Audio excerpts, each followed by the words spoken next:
1970년 1월 1일 새벽 교회에서 0시 예배를 마치고 친구들과 함께 설악산을 갔었습니다. 백담사 산장에서 하룻밤을 잔 후 다음날 아침 백담사에서 장수대까지 넘어가는 산행을 시작했습니다. 눈 덮인 내설악을 아무런 장비도 없이 평상복으로 운동화 신고 그저 백담사에서 장수대 한 번 넘어갔던 경험이 있다는 친구 말만 믿고 정말 겁도 없이 산에 올랐습니다. 그러다가 산에서 길을 잃었습니다. 정말 죽을 뻔했습니다. 겨우 길을 찾아 장수대에 도착했을 때는 벌써 캄캄해져 있었습니다. 만일 10분만 늦었더라면 아마 살지 못했을 것입니다. 그만큼 아주 절박한 상황이었습니다.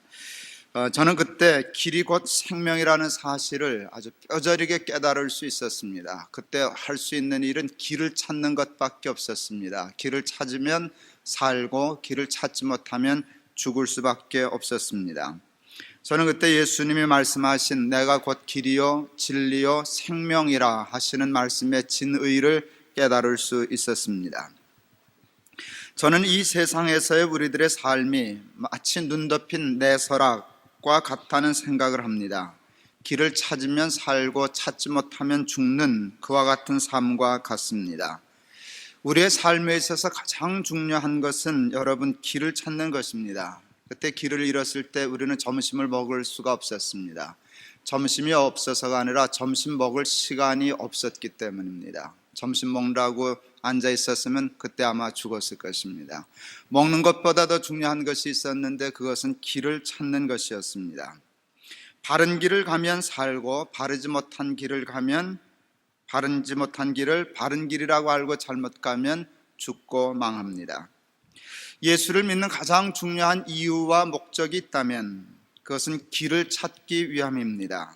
예수를 믿는다는 것은 예수님이 말씀하신 바와 같이 예수 안에 우리가 찾아야 할 삶의 길, 삶의 식, 삶의 이치가 있기 때문입니다. 예수님이 자신을 가리켜 내가 곧 길이요 진리요 생명이라 정의하신 것은 두고 생각할수록 진리입니다. 누가 저에게 김 목사는 왜 예수를 믿느냐 물으면 서슴지 않고 이렇게 대답하겠습니다. 예수님 안에 길이 있기 때문이다. 저는 꼭 그렇게 얘기하고 싶습니다. 시편 기자가 시편 119편 105절에서 주의 말씀은 내 발의 등이요 내 길의 빛이니이다 라고 고백했는데 200% 동의합니다.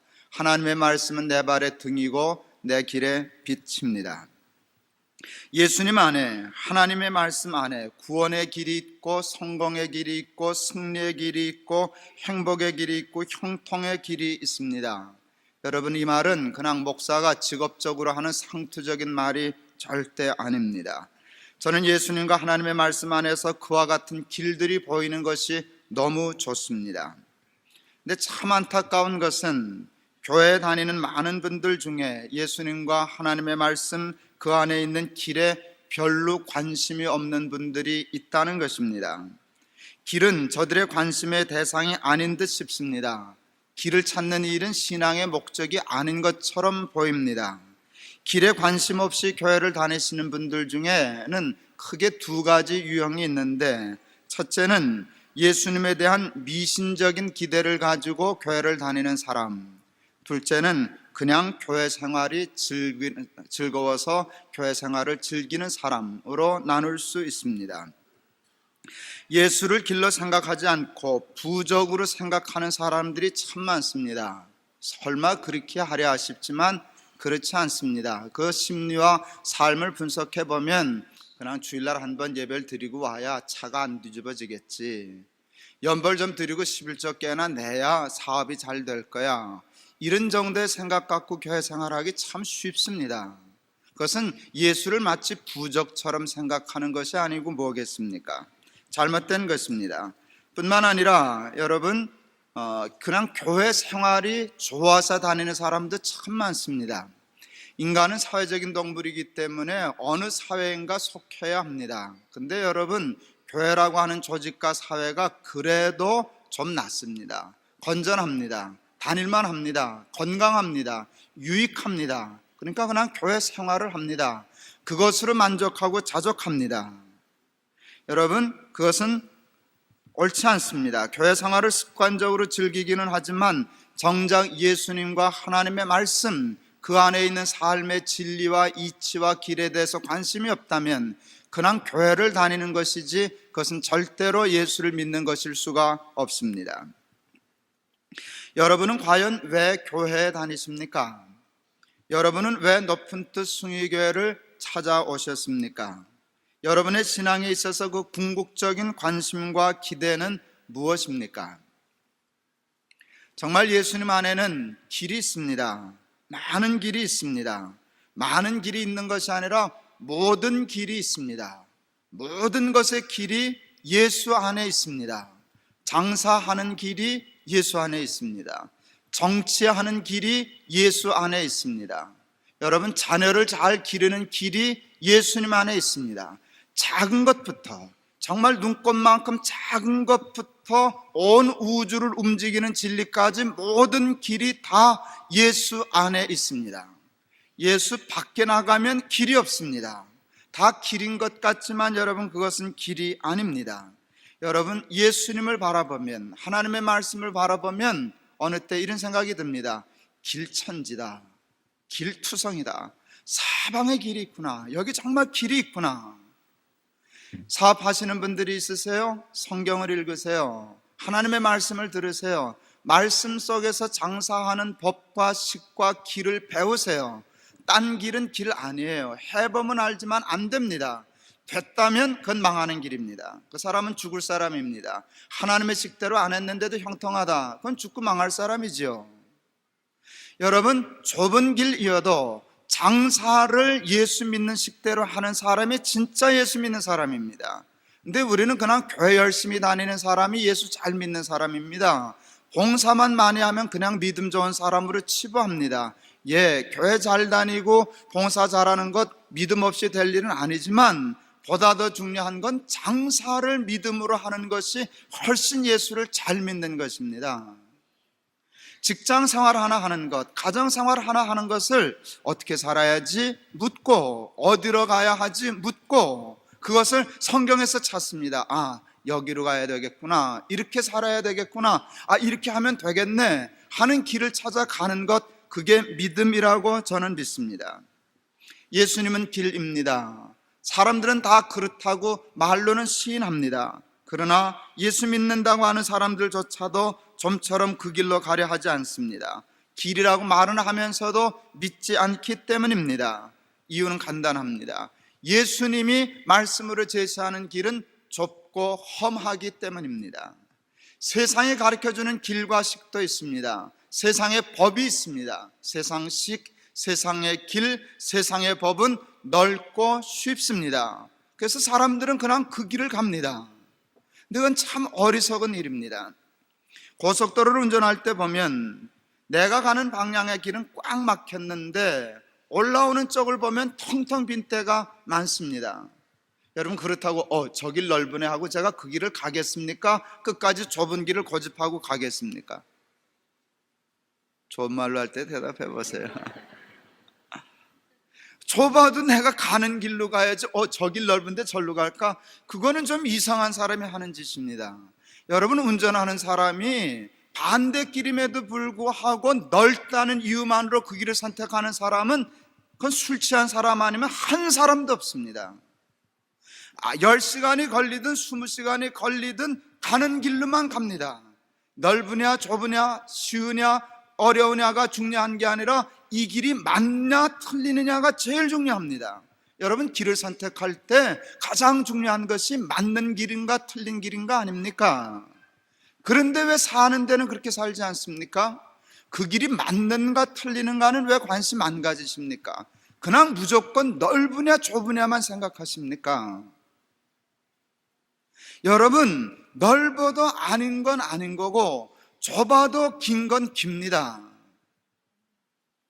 넓다고 쉽다고 그거 쫓아가면 여러분 거꾸로 갑니다. 망합니다. 빨리 망합니다. 막히는 거 없으니까 빨리 망하죠. 빨리 거꾸로 가죠. 여러분, 예수님을 길이라 믿었으면 좁은 길이든 넓은 길이든 십자가의 길이든 편한 가벼운 길이든 상관하지 마시고 예수님의 길이라 하신 그 길을 쫓아 걸어가는 사람들 되실 수 있기를 바랍니다. 정말 예수를 믿으면 예수님 안에서 길을 찾고 그 길을 정말 걷는다면, 믿음 없는 목사 같은 소리 한번 하고 싶습니다. 매일 큐티하면 좋지만 이거 이렇게 얘기해도 되겠나 모르겠네. 꼭 못한들 뭐 그렇게 큰 문제가 될까? 새벽기도 하면 참 금상첨화지만 매일 새벽기도를 못한다고 인생이 꼭 잘못, 이게 아무래도 목사가 할 소리는 아닌 것 같죠? 근데 아니요, 여러분, 주일날 그냥 한 번 와서 예배 드리는데 난 충분하지 싶어요. 그냥 정신 딴 데 팔고 멍하니 있다 가지만 않고 찬송을 부를 때, 여러분, 찬송 속에서 길을 찾아요. 가사 속에서 은혜를 탁 받으면 깨닫는 게 있어요. 기도하는 분의 기도를 통해서 길을 찾아요. 이 성경을 읽고 설교하는 데 대해서는 더 말할 것 없죠.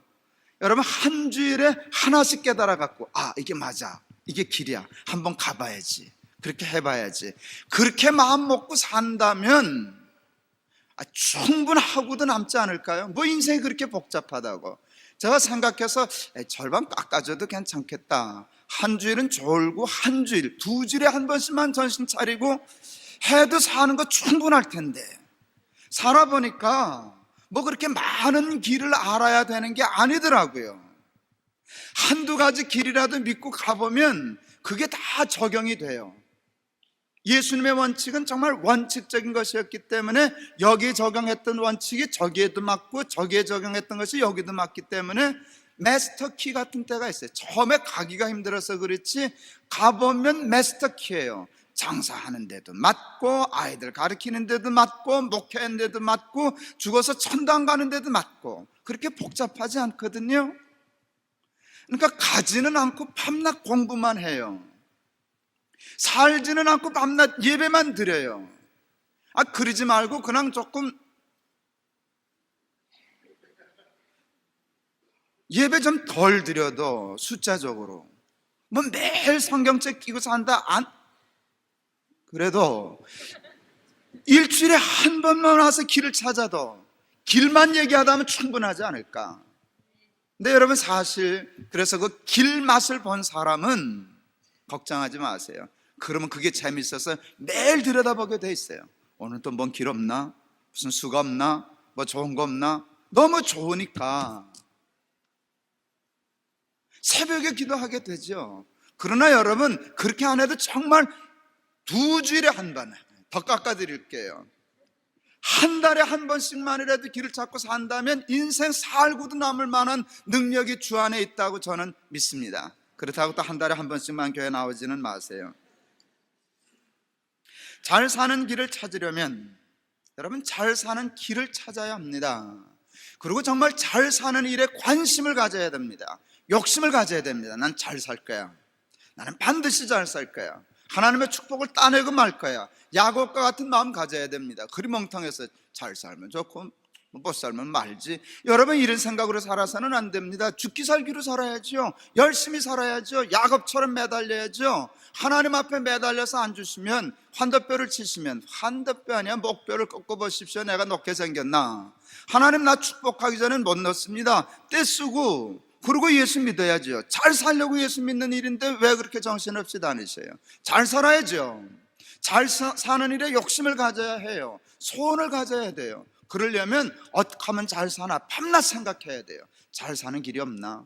잘 사는 수가 없을까? 잘 사는 법은 없나? 그거 생각해야죠. 잘 사는 길을 찾으려면 못 사는 길은 뭔가부터 알아야 돼요. 못 사는 길을 알면, 망하는 길을 알면 그거 피하면 잘 사는 거예요. 그것도 또 쉬워요.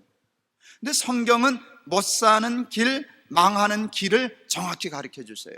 그게 로마서 6장 23절에 있습니다. 죄 삭은 사망이다. 사람들은 좀 어렵게 얘기해야 돈을 많이 줘요. 실력을 인정해요. 조금 믿으려고 그래요. 쉽게 얘기하면 싸구려인 줄 알아요. 하나님의 말씀은 참 쉬워요. 단순해요. 뭐 복잡하지 않아요. 이게 뭐 몇 문장이 되는 게 아니고 몇 페이지를 걸쳐서 증명하는 게 아니에요. 딱 떨어지게 죄 삭은 사망이다. 너무 간단해요. 문장 치고도 단어도 몇 개 없어요. 죄 삭은 사망이다. 사망의 원인은 죄다, 그 말이죠. 그러니까 사람들은 알기는 아는데 너무 간단하게 단순하게 말하니까 믿지 않아요. 그게 정말 망하는 거라고 생각하지 않아요. 엉뚱한 생각하는데 그렇지 않아요. 하나님 아니면 그렇게 정리해내실 수 없는 말씀이에요. 여러분, 맞아요. 망하고 못 사는 이유는 죄예요. 틀림없어요.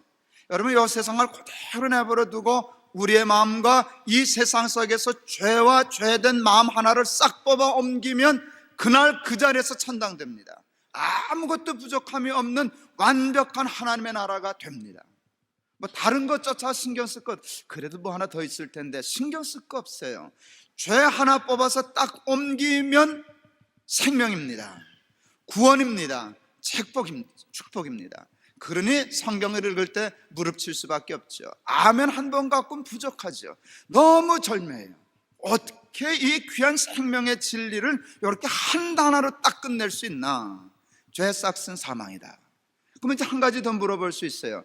그러면 하나님, 죄의 원인은 뭘까요? 왜 사람들이 사망의 원인이 죄인 건 알겠는데 죄의 원인은 뭡니까? 그건 또 야고보서 1장 15절에서 가르쳐 주어요.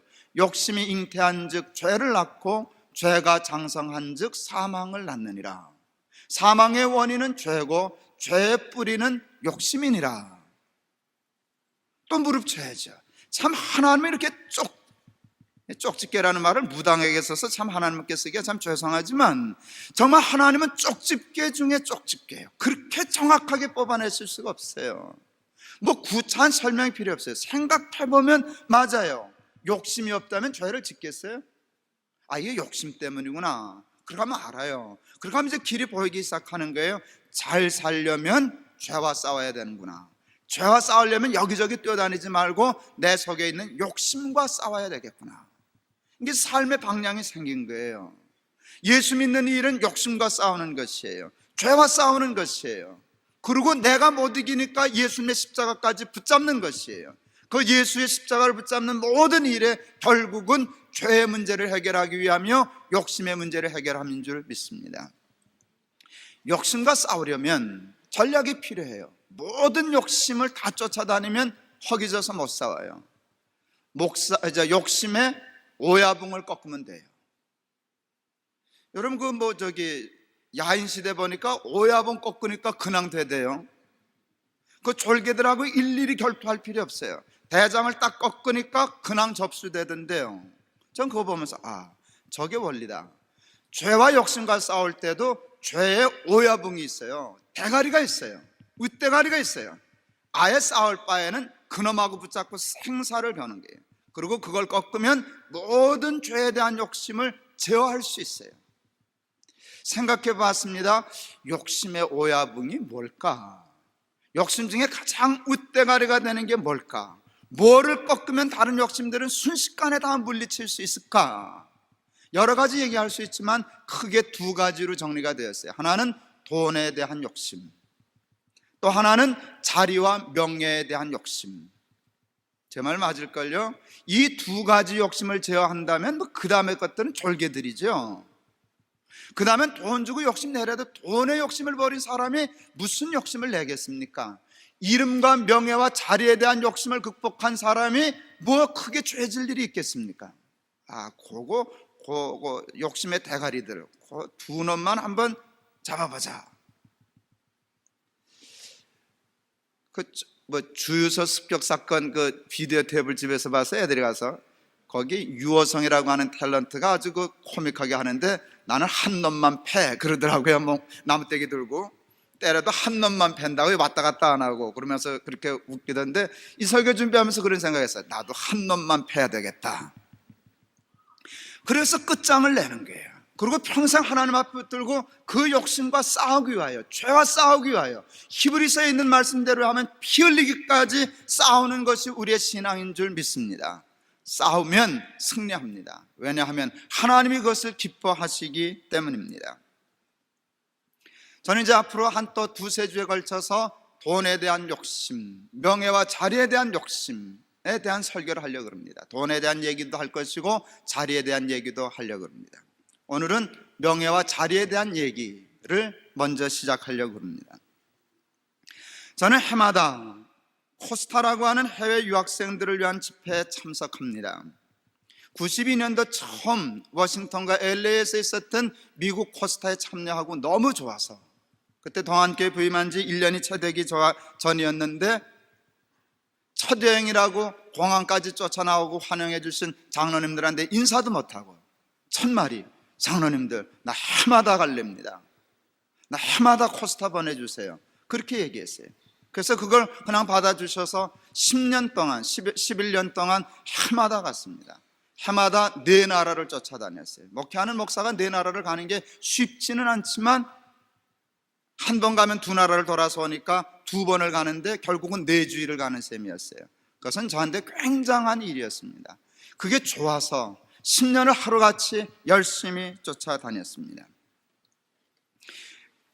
1년에 4나라 정도를 쫓아 10년을 다녔으니까 줄잡아 한 40군데, 40나라를 간 건 아니니까 해마다 미국도 가고 캐나다 반복해서 가는데 하여간 40번 정도의 코스타를 그동안 참여한 것 같습니다. 코스타 집회에는 크게 2 종류의 강사가 있습니다. 하나는 주 강사이고 하나는 세미나 강사입니다. 쉽게 이해하시죠? 여러분, 우리 전교인 수련회 강사가 여러 분 있는데 전체 집회를 인도할 우리 박정길 목사님 주 강사입니다. 그 다음에 선택식 세미나 강사들이 여러 분 계십니다. 코스타가 그렇게 되어 있습니다.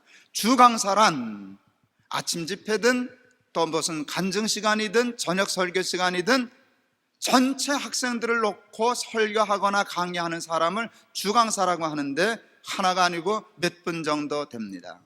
그러나 미국 같은 코스타에는 한 60명 정도의 강사가 오는데 그 한 너댓 분을 뺀 주 강사를 뺀 모든 강사는 세미나 강사입니다. 세미나 강사는 뭘 하나? 자기 세미나를 개설하고 거기 몇십 명씩 학생들을 모아서 이렇게 강의를 합니다. 제가 한 번도 그렇게 광고 낸 적이 없는데 누가 어디 집회를 가면 저를 소개할 때 코스타 주강사, 사실 그런 말로 불리진 않는데 그렇게 불렸는데 늘 제가 주강사 일을 했기 때문입니다. 지난 10년 동안 저는 코스타에서 늘 주강사 일을 맡아 했습니다. 올해도 캐나다 토론토와 미국 시카고에서 열리는 코스타 집회에 참석했습니다.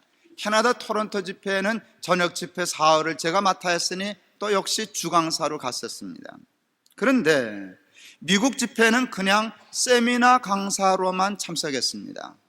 2시간 세미나 인도하는 것, 한 번에 그저 한 5, 60명 정도 들어온 2번의 세미나를 위해서 미국을 갔습니다.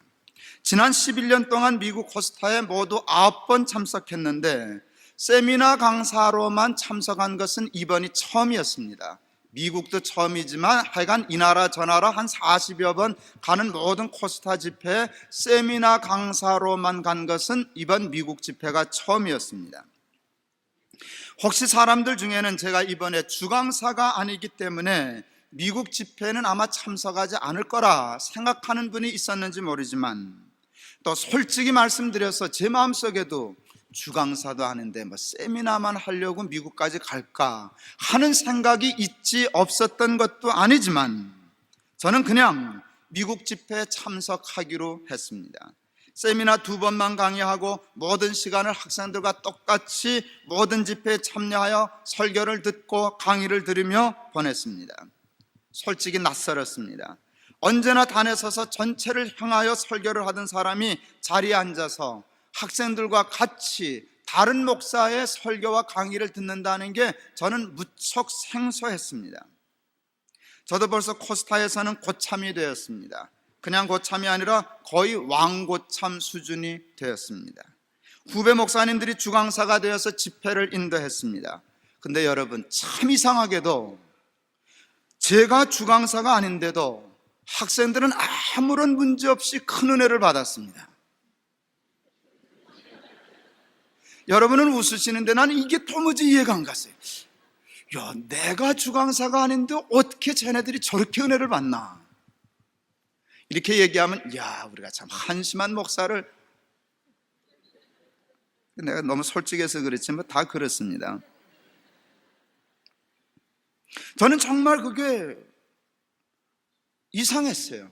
더 솔직한 표현을 쓸까요? 당황스러웠어요. 후배 목사가 설교를 하는데 애들이 은혜를 받는 게 저는 당황스러웠어요. 조금 더 정확한 단어를 써서 해볼까요? 섭섭했어요. 당황스럽고 섭섭했어요. 이동원 목사님은 우리 다 집회 마치고 끝나고 강사들끼리 뭐 차도 마시고 그러는데 아무래도 저 갖고 하니까 얘기하는 시간이 많았어요.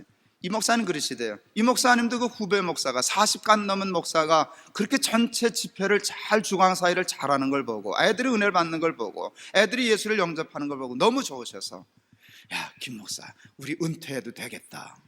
너무 후배들 잘한다.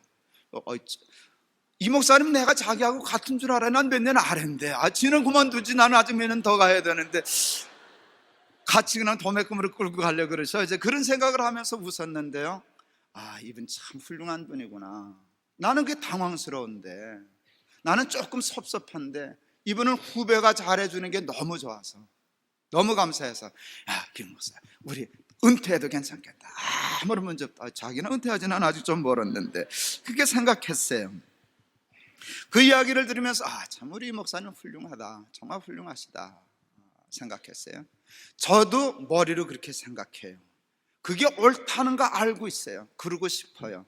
근데 진심으로 마음은 거기까지 가지 못했어요.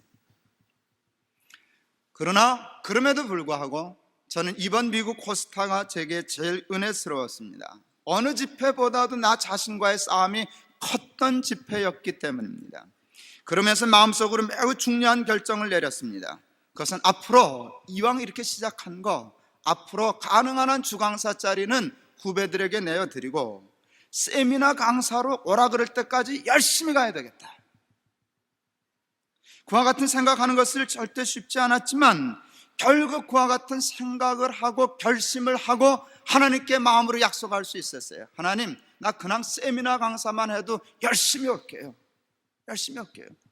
세미나 강사하는 사람 따로 있고 주강사 하는 사람 따로 있습니까? 주강사 하면 오고 세미나 강사하면 안 온다. 그건 좀 건방진 일이라 생각해서 이렇게 지금은 쉽게 얘기하지만 이게 열심히 도 닦는 심정으로 섭섭하고 당황하고 이게 뭔가 나 자신의 불만스럽고 이 목사님 저렇게 근사하게 얘기하는데 나는 왜 아직도 이러는가, 이런 고민하면서 결국은 그래도 그게 옳으니까 하나님 앞에 약속했어요. 결심했어요. 하나님 그냥 세미나 강사하면서 열심히 다닐랍니다. 여러분, 그 결정을 마음으로 내리고 하나님 앞에 약속하는 순간 세상이 줄 수 없는 마음의 기쁨이 있었어요. 평안이 있었어요. 자유함이 있었어요. 그리고 내가 어떻게 늙어야 하나. 저는 아직 늙은 사람은 아니지만 늙어야 할 사람 아닙니까? 어떻게 늙어야 하는가, 어느 길로 가야 하는가를 볼 수 있었어요. 그리고 이 결심까지 했죠. 아직은 뭐 그런 거 정한 적 없지만 설교하는 것만 얘기하자면 저는 높은 뜻 순위교회 주강사지요. 한 달에 3번은 제가 설교를 하니까 제가 주강사지요. 그런데 빨리 잘 적응해서 높은 뜻 순위교회 주강사로 은퇴하지 않고 세미나 강사로 은퇴하면 참 좋겠다. 이때쯤은 아멘이 돼야 되는데 가만히 계시네. 정말 그 생각했어요. 그럴 수 있다면 이게 정말 너무 근사한 것이구나 하는 새로운 길, 근사한 길. 쉽지는 않지만 나 자신과의 싸움이 있어서 쉽지는 않지만 이게 정말 근사하게 나이 먹고 어른 되는 길이구나 하는 걸 발견할 수 있었습니다. 어떻게 보면 정말 유치하기 짝이 없는 생각과 일이었지만 그럼에도 불구하고 그것이 저에게는 구체적인 일이었습니다. 구체적으로 내가 나 자신을 부인하는 일이었습니다. 그리고 그와 같은 자기 부인을 조금씩 확대해 나가겠다 생각할 때 하늘 가는 밝은 길이 열리고 보이는 것 같았습니다. 저는 모세를 가나안에 들어가지 못하게 하시고 느보산에서 죽게 하시는 하나님의 처사를 도무지 이해할 수가 없었습니다. 다른 사람은 몰라도 모세는 1등으로 가나안에 들어가야 되지 않느냐 하는 것이 제 생각이었습니다. 그건 여러분의 생각도 거의 동일하실 것입니다. 마라에서 반석 2번 쳤다는 사소한 잘못 때문에 그것을 난 그 트집이라고 생각했어요. 그래서 가나안에 못 들어가게 하셨다면 하나님 너무하시다는 생각이 들었습니다. 모세는 가만히 있는데 제가 섭섭했어요. 성경 읽다가 너무 마음에 상처가 됐어요. 하나님이 이렇게, 하나님께 뭐 의리 따질 처지는 아니지만 하나님이 이렇게 의리 없이 처신하시면 누가 하나님 믿고 생명을 걸까 생각했어요. 그리고 내가 하나님 앞에 정말 그랬어요. 하나님 그렇게 하시면 누가 하나님 믿고 헌신을 하겠습니까? 그때 신문 보고 배운 말 하나가 생각나서 너무 불경스러운 말을 하나님께 했죠. 하나님 이게 토사구팽 아니고 뭡니까? 기껏 잘 사냥하는데 써 잡수시고 이젠 다 저겠다고 삶아 잡수십니까? 하고 해댔어요. 버릇이 없죠. 근데 여러분, 막상 당사자인 모세는 아무 소리를 안 하네요. 하나님 섭섭합니다. 너무하십니다. 그러실 수가 있습니까? 그 말이 없는 건 둘째치고 생각이 없습니다. 그리고 예하고 느보산으로 올라갑니다. 예하고 느보산으로 올라갑니다. 그냥 올라가지 않았습니다. 여호수아를 세웠습니다. 축복합니다. 안수합니다. 그리고 온 백성들에게 공포합니다. 이제부터는 여호수아가 너희들의 지도자다. 그리고 느보산에서 죽습니다. 외롭게 죽습니다. 아무도 모세의 무덤을 모릅니다. 혼자 죽었기 때문입니다. 참 섭섭했는데, 이해가 안 갔는데, 내 길과 내 길은 다르다. 내 생각과 내 생각은 다르다. 말씀하시는데 제 삶의 생각의 수가 하나님의 수에 미치겠습니까? 자꾸 보고 기도하고 생각하니까 하나님이 이해됐어요. 이게 근사한 길이구나. 모세가 느보산에 들어 죽었기에 참 깨끗하게 인생을 아름답게 마무리할 수 있었지, 가나안에 들어갔더라면 노망하기 십상이다. 내가 요단강을 건널 때 뭐 이런 소리를 한다든가, 내가 저랬더니 홍해가 갈라졌고 뭐 밤낮 이런 얘기하고 자기 자랑했던 일 울고 먹다가 하면 그 망하는 일 아니겠습니까? 또 모세가 있는 한 누가 거기서 지도자가 될 수 있겠습니까? 그렇게 하면 모세 망하고 이스라엘 백성 망하고 여호수아 망하고 그 길밖에 없지 않겠습니까? 그런데 하나님의 하나님의 길을 받아들이고 묵묵히 순종할 때 엄청난 길이 일어났어요. 여호수아 살아, 모세 훌륭해져, 근사해져. 그게 하나님의 뜻이었습니다. 여러분, 그 길을 보면서 내가 어떻게 내 인생을 마무리해야 할 것인가의 길을 발견할 수 있었습니다. 저는 그 말씀 속에서 앞으로 제가 가야 할 길을 봅니다. 그 길은 쉽게 이해되는 길은 아니지만, 말처럼 쉽게 살아갈 수 있는 길도 아니지만, 저는 그 길이 옳은 길이고 바른 길이고 근사하고 훌륭한 길이라고 생각하고 믿습니다. 저 정말 그 길 따라가고 싶습니다. 조금씩 나이 들어가면서, 조금씩 세상적으로 성공하면서, 세상적이라고 하는 단서가 중요해요. 성공은 하나님만이 심판할 거니까 모르죠. 그냥 세상적으로, 인간적으로 볼 때 성공했다는 자리에 서게 되면서 조금씩 세상적으로 유명해지기 시작하면서 자기를 부인하는 것이 점점 더 힘들고 어려워짐을 느낍니다. 그러면서 조금씩 나이 들어가는 것의 위험성, 조금씩 성공하고 유명해지는 것의 위험성을 피부로 느낍니다. 까딱 잘못하다가는 섰다고 생각하는 순간에 자빠지겠구나 하는 위험성을 실제로 느낍니다. 내가 점점 커지고 내가 점점 중요해지면서 비례적으로 내게서 점점 하나님의 자리가 작아지고 하나님이 점점 멀어지는 것을 본능적으로 느낄 수 있습니다. 내가 중요해지면, 내가 높아지면, 내가 귀해지면, 내가 이래봬도 이런 생각하면 사람들이 칭찬하고 높일 때 거기에 빠져드는 순간 나는 있는데 하나님은 없어지는 걸 볼 수 있습니다. 그리고 그것이 바로 불신앙임을 깨닫습니다. 그리고 그와 같은 불신앙이 나에게서 소중한 자유와 평안과 기쁨과 구원과 행복과 성공을 빼앗아가고 있다는 것을 깨달을 수 있습니다. 믿음은 매사에 하나님을 인정하는 것입니다. 매사에 하나님만 높이는 것입니다. 그러기 위하여 철저히 자기를 부인하는 것입니다. 부정하는 것입니다. 그것은 참으로 쉽지 않은 일이지만 누구든지 그 믿음의 경지에 이르게 되면 구원을 얻게 될 것입니다. 여기서 구원은 곧 천국을 의미합니다. 오늘 우리들의 문제는 자기를 부인하지 못하는 것입니다. 자기에 대한 욕심을 버리지 못하는 것입니다. 돈에 대한 욕심 못지않게 나에 대한 욕심이 많습니다. 그 욕심 때문에 믿음을 잃어버립니다. 교회에서 하나님을 믿으려고 다니지 않고 자기를 높이는 욕심을 채우려고 교회를 다니는 엉뚱한 일이 오늘날 한국교회에서 벌어지고 있습니다. 세례요한은 예수님에 대하여 제자들에게 말하면서 이렇게 얘기했습니다. 그는 흥하여야 하겠고 나는 쇠하여야 하리라. 늘 듣던 말씀인데 오늘 설교를 준비하면서 그 말씀이 생각났습니다. 정말 세례요한은 하나님을 사랑하는 사람이었구나. 그렇지 않으면 그 말 못하지. 그는 흥하여야 하겠고 나는 쇠하여야 하리라.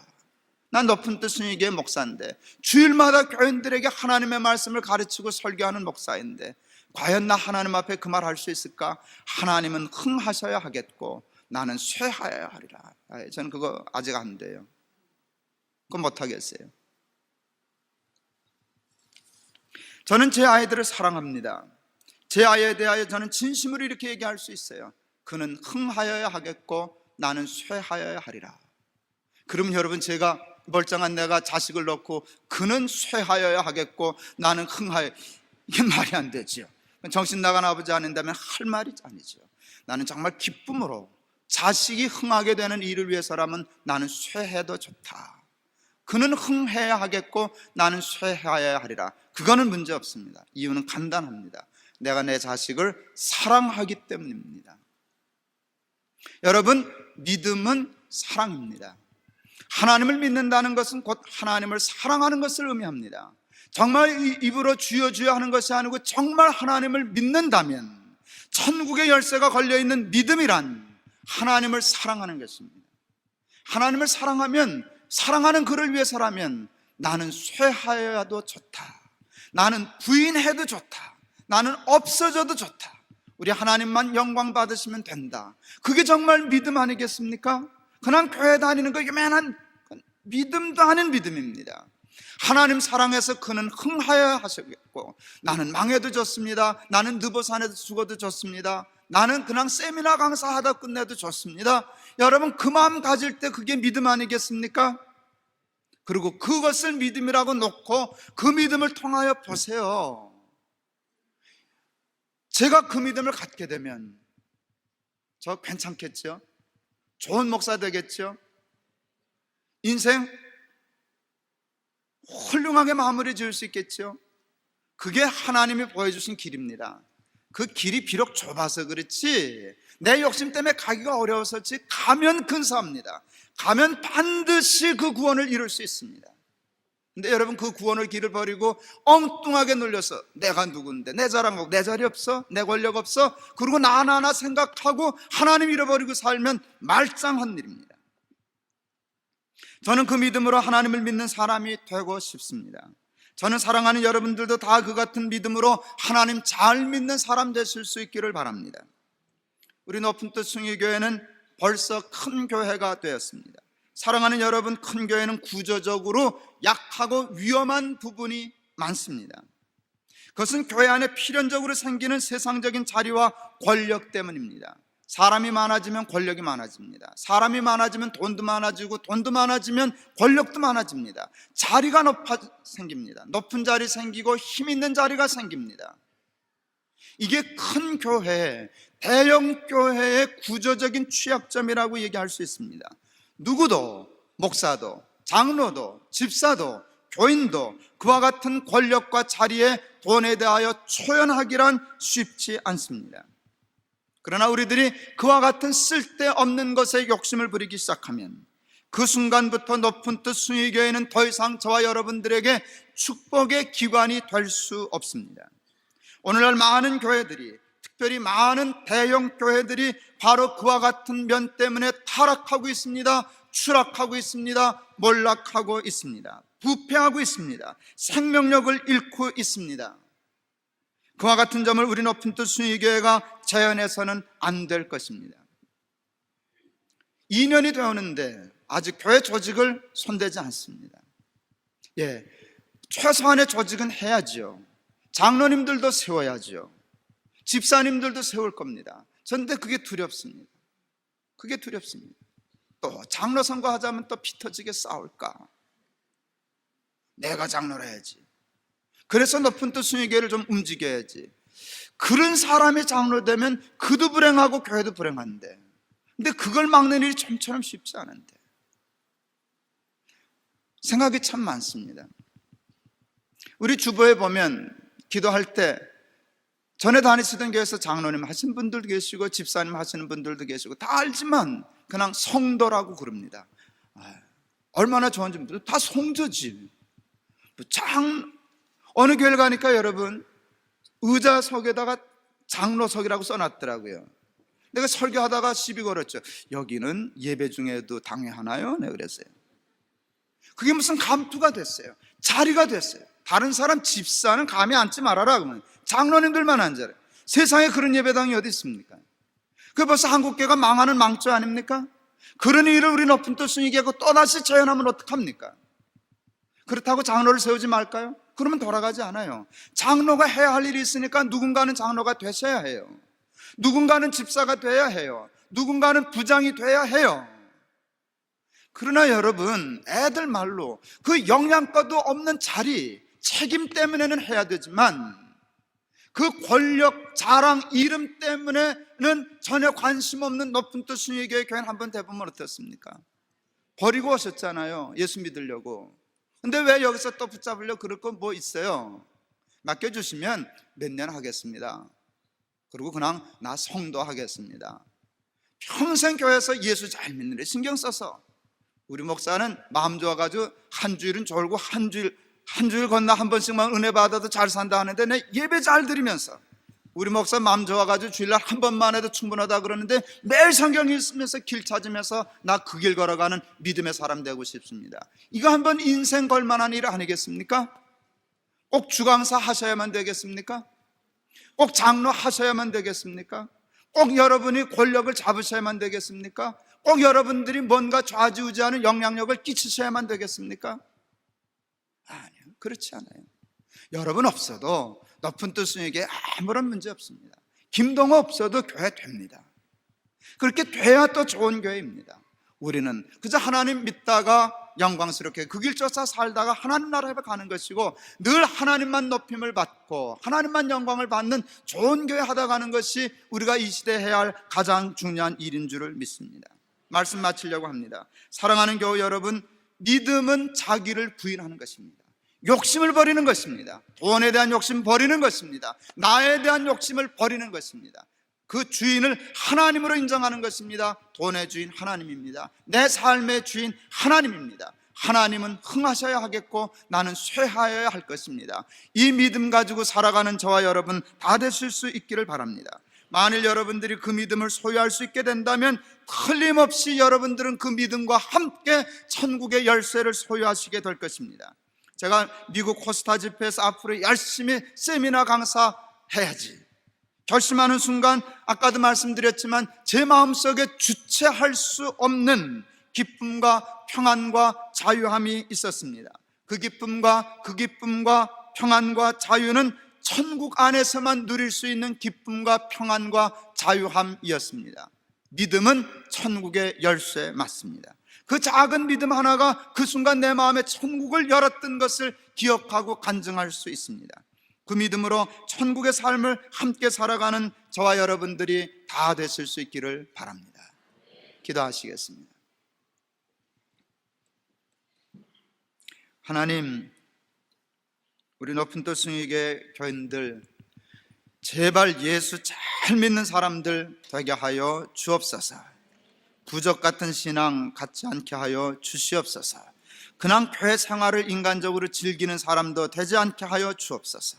예수 안에 하나님의 말씀 안에서 길을 찾고 그 길을 쫓아 열심히 걸어가고 달려가는 삶의 진지한 경주자들이 되게 하여 주시옵소서. 예수 그리스도의 이름을 받들어 기도하옵나이다. 아멘.